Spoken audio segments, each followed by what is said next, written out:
السلام علیکم and welcome back to my channel.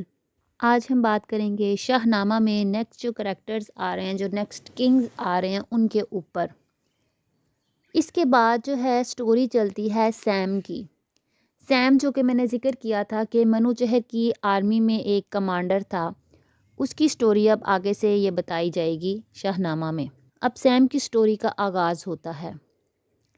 یہ ایک بہت ہی ڈیفرنٹ قسم کی اور ایک بالکل ہٹ کے ایک سٹوری ہے۔ سٹوری سٹارٹ ہوتی ہے کہ سیم جو ہے اس کی کوئی اولاد نہیں ہوتی اور وہ اس چیز پہ بہت ہی غم زدہ ہوتا ہے کہ اس کی اولاد نہیں ہے۔ بہت عرصہ گزر جاتا ہے اور سیم اپنے اس غم میں بہت ہی پریشان ہوتا ہے۔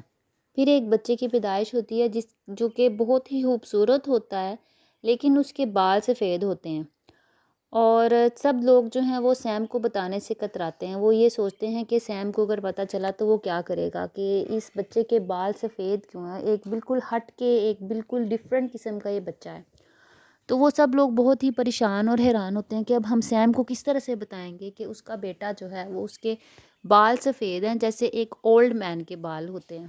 پورا ایک ہفتہ گزر جاتا ہے اور سیم کو کوئی بھی نہیں بتاتا کہ اس کا بیٹا ہوا ہے۔ اور ایک ہفتے کے بعد ایک جو بہادر سی ایک نرس ہوتی ہے وہ آ کے سیم کو بتاتی ہے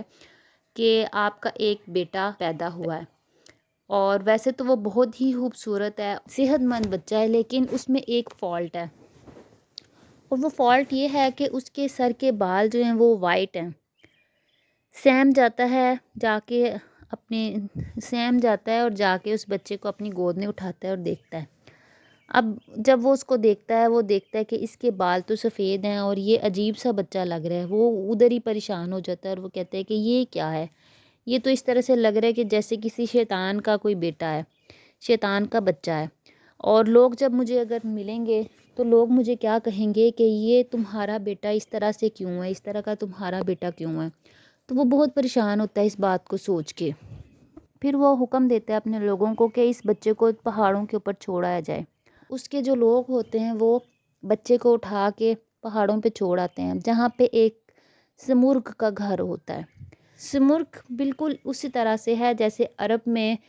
فینکس پرندے کے بارے میں کہا جاتا ہے، وہ بھی ایک میتھیکل کریچر ہے فینکس، اور سمرغ بھی اسی طرح سے ایک پرندے کو اس شاہ نامہ میں بتایا گیا ہے۔ اب وہ لوگ اس کو وہاں چھوڑ آتے ہیں جہاں پہ سمرغ کا گھر ہے، اور وہ اس کو چھوڑ کے وہاں پہ آ جاتے ہیں۔ سمرغ کے اپنی چھوٹے چھوٹے بچے ہوتے ہیں، وہ بھوکے ہوتے ہیں۔ سمرغ جب دیکھتا ہے کہ ایک بچہ جو ہے وہ رو رہا ہے گراؤنڈ پہ اور بالکل اس کے نیچے کانٹے ہیں اور اس کو دودھ پلانے کے لیے بھی کچھ بھی نہیں ہے اور وہ بالکل ننگا ہے، تو وہ سوچتا ہے کہ پہلے وہ یہ سوچتا ہے کہ میں اس کو مار دوں، کیونکہ اس کے ماں باپ نے اس کے اوپر ترس نہیں کھایا اور اس کو یہاں پہ چھوڑ گئے ہیں، تو میں کیا کروں، میں اس کو مار کے اپنے بچوں کو کھلا دیتی ہوں۔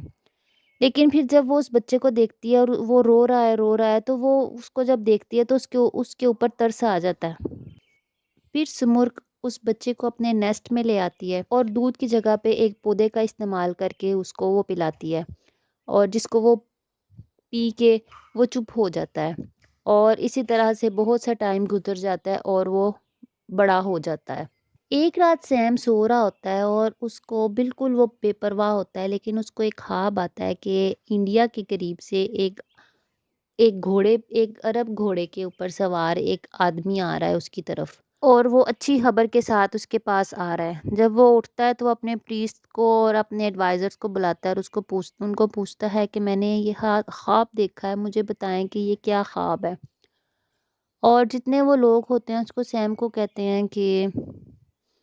جتنے بھی لوگ ہیں، جتنے بھی جانور ہیں، چرند پرند ہیں اس دنیا میں، وہ سب اپنے اولاد کے ساتھ بہت محبت کرتے ہیں، چاہے ان کی اولاد جیسی بھی ہو، لیکن وہ اپنی اولاد کے ساتھ محبت کرتے ہیں۔ اور آپ نے جو اپنے معصوم سے بچے کو مرنے کے لیے چھوڑ دیا ہے، تو یہ تو بہت ہی غلط کام کیا تھا آپ نے، اور آپ نے یہ ایک بانڈ جو فادر اور سن کے درمیان بانڈ ہوتا ہے وہ توڑ دیا۔ اب رات ہوتی ہے، پھر سیم جو وہ سویا ہوتا ہے، اور پھر اس کو ایک اور خواب آتا ہے، اور اس کے سامنے ایک خوبصورت سا غلام نمودار ہوتا ہے، جس کے پیچھے ایک بہت ہی مضبوط قسم کی آرمی بھی ہوتی ہے، اور اس کے لیفٹ سائڈ پہ ایک پریسٹ ہوتا ہے اور رائٹ سائڈ پہ ایک وائز مین ہوتا ہے اس کے ساتھ، اور ان دونوں میں سے ایک اس کے پاس آتے ہیں اور اس کو آ کے کہتے ہیں کہ تم نے اب بالکل ہی شرم جو ہے وہ تم نے ختم کر دی ہے، اور تم کس طرح کے ہیرو ہو، تم نے اپنے بیٹے کو ایک پرندے کے پاس بڑا ہونے کے لیے چھوڑ دیا، نشو نما کے لیے چھوڑ دیا۔ اس کا کیا فالٹ تھا؟ اس کا کوئی اس میں گناہ نہیں تھا، صرف اس کے سفید بال تھے، اور تم نے اس کو اس وجہ سے چھوڑ دیا اپنے بیٹے کو۔ لیکن اللہ تعالیٰ نے اس کی اتنی پروٹیکشن کیا، اور اس کی ہمیشہ اس کی اللہ تعالیٰ نے دیکھ بھال کی ہے۔ اب سیم جو ہے وہ اٹھتا ہے اور وہ اس بات پہ بہت ہی پریشان ہوتا ہے، اور اپنے جتنے بھی ایڈوائزر ہوتے ہیں ان کو بلاتا ہے، اور پھر ان کو ساتھ لے کے جا کے اس ماؤنٹین کے اوپر جاتا ہے جہاں پہ اس نے اپنے بیٹے کو چھوڑا ہوتا ہے۔ اب وہ جب وہاں پہ آتا ہے تو وہ دیکھتا ہے کہ وہاں پہ وہ بہت اونچا پہاڑ ہے۔ اب وہ یہ سوچتا ہے کہ میں اس پہاڑ کے اوپر کیسے چڑھوں، اور پھر وہ دیکھتا ہے جب سر اٹھاتا ہے اور دیکھتا ہے ایک نیسٹ ہوتا ہے بہت بڑا سا، جو کہ سمرغ کا گھونسلہ ہوتا ہے، وہ بالکل ایک پیلس جیسا ہوتا ہے، اور وہ اس کو کسی انسان نے نہیں بنایا ہوتا، نہ ہی وہ کسی مٹی سے بنا ہوتا ہے، بلکہ وہ گھاس پھوس سے بنا ہوتا ہے۔ تو وہ اس کو دیکھتا ہے اور وہ خدا کی شان جو ہے وہ بیان کرتا ہے کہ اللہ تعالیٰ کی کیا شان ہے کہ اتنا خوبصورت ایک پرندے نے اس طرح سے گھونسلہ بنایا ہوا ہے۔ اب وہ یہ سوچ رہا ہوتا ہے کہ میں اوپر کیسے چڑھوں اور اپنے بیٹے کو کس طرح سے ڈھونڈوں۔ اتنے میں سمر کو پتہ چل جاتا ہے کہ سیم آ گیا اپنے بیٹے کو لینے۔ وہ اب اس کے بیٹے کو بلاتی ہے اور اس کو کہتی ہے کہ تمہارا باپ جو ہے نا وہ آ چکا ہے تمہیں ملنے، اور وہ اپنے ساتھ لے جانے کے لیے تمہیں آیا ہے، اور مجھے تم کو واپس کر دینا چاہیے تمہارے باپ کو۔ اب جو سیم کا بیٹا ہوتا ہے وہ سمر کو کہتا ہے کیا تم میری دوستی سے تنگ آ گئے ہو، کہ تم اب یہ چاہتے ہو کہ میں تمہارے جو پر ہیں جن کے نیچے میں نشو نما پا کے بڑا ہوا ہوں، میں اس کو چھوڑ جاؤں۔ سمرغ اس کو کہتا ہے جب تم اپنی سلطنت میں جاؤ گے نا پھر تم یہ سب کچھ بھول جاؤ گے، اس لیے تم چلے جاؤ، تمہاری تقدیر ہی ہے کہ تم واپس اپنے باپ کے پاس چلے جاؤ اور اپنے لوگوں میں چلے جاؤ، اور اگر تمہیں اتنا ہے نا کہ تم مجھے نہیں چھوڑ کے جا سکتے تو پھر یہ لو، یہ ایک میرے پر ہیں، تم اس کو اپنے پاس رکھو، جب بھی تمہیں میری ضرورت پڑی تم اس پر کو جلا دینا، اور میں جو ہوں اور میں وہاں پر تمہارے پاس نمودار ہو جاؤں گی، اور تمہیں یہاں پر اٹھا کے واپس لے آؤں گی۔ پھر وہ اپنا دل جو ہے وہ سخت کرتی ہے، اور پھر اس کو سیم کے بیٹے کو اٹھاتی ہے اور جا کے اس کے باپ کے آگے رکھ آتی ہے، اور پھر سیم جو ہے وہ بہت روتا ہے، اور سمرغ کا شکریہ بھی ادا کرتا ہے کہ اس نے اس کے بیٹے کی نشوونما بھی کی، اور اب اس کو بیٹا لٹا بھی دیا۔ سمرغ پھر اڑ جاتا ہے، اور سیم جو وہ اپنے بیٹے کو گلے لگا لیتا ہے، پھر اس کو اپنا شاہی لباس پہناتا ہے، اور پھر اس کو اپنے ساتھ لے جاتا ہے۔ پھر وہ اپنے علاقے میں چلا جاتا ہے، اپنے لوگوں میں چلا جاتا ہے، اور جا کے وہ پھر لوگوں کو بتاتا ہے کہ یہ میرا بیٹا ہے۔ وہاں پہ پھر اس کو اور لباس اور گھوڑا دیتا ہے کہ یہ اب تمہارا ہے، اور سیم کی سلطنت میں جتنے بھی لوگ ہوتے ہیں، اس کے جتنے وفادار لوگ ہیں، آرمی ہے، اس کے ایڈوائزرز ہیں، وہ سب سیم کے بیٹے کو دیکھ کے بہت خوش ہوتے ہیں۔ جب بادشاہ منوچہر کو پتہ چلتا ہے کہ سیم کا جو بیٹا ہے اس کو وہ مل گیا ہے تو وہ بہت خوش ہوتا ہے۔ وہ اپنے بیٹے نوذر کو بھیجتا ہے سیم کے پاس، اور اس کو مبارکباد پیش کرتا ہے، اور نوذر کو کہتا ہے کہ سیم سے کہو کہ مجھے آ کے ملے، پھر وہ زبولستان واپس چلا جائے۔ اب نوذر سیم کے پاس آتا ہے اور اس کے پاس اس کے بیٹے کو دیکھتا ہے، اور اس کو مبارکباد دیتا ہے کہ منوچہر نے تمہیں یہ خط بھیجا ہے اور تمہیں مبارکباد دی ہے، اور اس نے تمہیں اپنے پاس بلایا ہے۔ اب وہ منوچہر کے پاس آتا ہے، اور وہاں پر بھی ایک بہت ہی شاندار قسم کا استقبال ہوتا ہے۔ وہاں پر منوچہر کے پاس ایک سائڈ پہ کرن ہوتا ہے اور دوسری سائڈ پہ سیم ہوتا ہے۔ سیم کو وہاں پہ بٹھایا جاتا ہے، اور سیم اپنے بیٹے کا نام زال رکھتا ہے۔ زال کو بھی خوبصورت لباس پہنایا جاتا ہے، گولڈن سنہری کراؤن اس کے سر پہ رکھا جاتا ہے، اور سیم کو منوچہر نے جتنے بھی علاقے دیے ہوتے ہیں ان کا وہ اپنے بیٹے زل کو وہ سب علاقے سونپ دیتا ہے۔ سیم سے یہ کہتا ہے کہ تمہارا بیٹا بہت ہی خوبصورت ہے، اور اب تم پلیز میری خاطر ہی اپنے اس بیٹے کو کبھی بھی کہیں پہ بھی نہ جانے دینا اور اس کو ہمیشہ اپنے پاس رکھنا. تمہارا بیٹا بہت ہی خوبصورت اور بہت نیک بچہ ہے. پھر سیم بادشاہ کو بتاتا ہے کہ کس طرح سے اس نے اپنے بچے کو بالکل ہی مرنے کے لیے چھوڑ دیا تھا، لیکن ایک سمرغ نے اس کی دیکھ بھال کی تھی اور اب وہ بڑا ہو گیا اور پھر اسی پرندے نے زال کو میرے حوالے کر دیا. منوچہر آرڈر کرتا ہے اپنے وائز مین کو اور اپنے اسٹرالوجرز کو کہ زال کے بارے میں پتہ لگائیں کہ اس کے ستارے کیا کہتے ہیں، اور جب وہ دیکھتے ہیں اس کے ستاروں کے بارے میں تو پھر وہ کہتے ہیں کہ یہ بہت ہی انٹیلیجنٹ اور بہت ہی معتبر قسم کا انسان ہے. اور پھر سیم بہت خوش ہوتا ہے. منوچہر سیم کو کچھ تحائف دیتا ہے جس میں عربی گھوڑے اور انڈین تلواریں ہوتی ہیں، سلک کے کپڑے ہوتے ہیں، کارپیٹس، روبیز اور سونا وغیرہ ہوتا ہے. پھر یہ لوگ اپنے سفر پہ روانہ ہو جاتے ہیں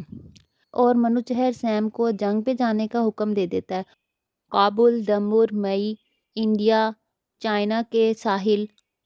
اور زبولستان اور بوسٹ کا علاقہ یہ سب سیم کے حوالے کر دیتا ہے اور اس کو پھر روانہ کر دیتا ہے وہاں سے. یہ سب کچھ لے کے سیم چل پڑتا ہے اپنے ان کنگڈم کی طرف اور اپنے گھر کی طرف. پھر جب وہ آتا ہے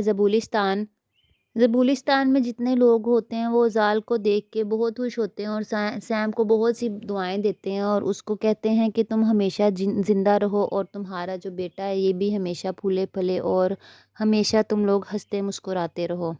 سیم اپنے لوگوں کو بلاتا ہے اپنے پاس جتنے بھی اس کے ایڈوائزرز ہیں اور وہ ان کو کہتا ہے کہ کنگ نے مجھے آرڈر کیا ہے کہ میں گورگسرن اور مزاندرن کے علاقوں میں اپنی آرمیز لے جا کے وہاں پر حملہ کروں، لیکن میرا دل جو ہے وہ اپنے بیٹے کی طرف ہی لگا رہتا ہے اور میرا دل نہیں چاہتا کہ میں اس کو چھوڑ کے یہاں پہ جاؤں. میں نے اس کے ساتھ بہت ہی ناانصافی کیا اور میں نے اس کو چھوڑ دیا تھا اور اب میں یہ نہیں چاہتا کہ میں اس کو چھوڑ کے کہیں پہ جاؤں. پھر سیم زال کی طرف متوجہ ہوتا ہے اور اس کو کہتا ہے کہ تم نے اس سلطنت پہ اچھے طریقے سے حکمرانی کرنی ہے اور کسی کے ساتھ ناانصافی نہیں کرنی. یہ سمجھ لو کہ زبولستان جو ہے یہ تمہارا علاقہ ہے اور تم نے یہیں پر رہنا ہے اور تم نے یہاں پر حکومت کرنی ہے. پھر زال اپنے باپ سیم کو کہتا ہے کہ میں آپ کے بغیر کیسے رہوں گا، میں نے تو ابھی آپ سے ملاقات ہوئی تھی، میں بھی آپ سے ملا تھا اور اب ہی آپ جا رہے ہیں مجھے چھوڑ کے. تو سیم کہتا ہے کہ اب یہی تقدیر ہے کہ مجھے اب جانا ہے اور تم جو ہو اس جگہ کا تمہیں خیال رکھنا ہے. زال اس بات پہ بہت ہوتا ہے کہ میں آپ سے محروم رہا ہوں، میں آپ کے ساتھ نہیں رہتا تھا، مجھے میری پرورش ایک مرغ نے کی اور اب مجھے آپ کے ساتھ کی ضرورت ہے. پھر سیم زال کو کہتا ہے اسٹرالوجرز نے تمہارے ستاروں کو اچھا دیکھا ہے اور یہی تمہارا گھر ہے، یہی تمہاری آرمی اور یہ تمہارا تخت اور تاج ہے. ہم اپنی تقدیر سے نہیں لڑ سکتے، اب تم اس چیز کو تم ہی سنبھالو گے. اب تم اپنے ساتھ علم والے لوگ اکٹھے کرو اور ان سے علم حاصل کرو، ان سے ایڈوائسز لو کہ تمہیں اس سلطنت کو کس طرح سے چلانا ہے. اتنے میں وار ڈرمز بجتے ہیں اور سیم کا جانے کا وقت آ جاتا ہے. زال تھوڑی دیر کے لیے اس کے پیچھے پیچھے چلتا ہے اور پھر یہ ایک دوسرے کو ملتے ہیں اور پھر سیم اپنے سفر پہ روانہ ہو جاتا ہے اور زال تخت پر آ کے بیٹھ جاتا ہے. زال کو سیکھنے کا اور علم حاصل کرنے کا شوق ہوتا ہے، اس لیے وہ تمام علم سکھانے والے لوگوں کو، اسٹرالوجرز کو اور پریسٹ کو اپنے پاس بلاتا ہے اور ان سے جتنا بھی ہنر ہوتا ہے، جتنا بھی نالج ہوتا ہے وہ گین کرتا ہے. اور دن رات اسی طرح گزر جاتے ہیں اور زال جو ہے وہ اپنے حکومت میں اچھے طریقے سے انصاف کے ساتھ حکومت کرنا شروع ہو جاتا ہے اور اس کا دل جو ہے وہ سیم سے ملنے کو ابھی بھی بے قرار رہتا ہے کہ وہ اپنے باپ سے جلد از جلد ملاقات کرے. ہمارا آج کے ٹاپک یہاں پر ختم ہوتا ہے اور نیکسٹ ویڈیو میں انشاءاللہ ہم دوبارہ سے زال کی سٹوری کو کنٹینیو کرتے ہوئے شاہ نامہ پڑھیں گے. تب تک کے لیے اللہ حافظ.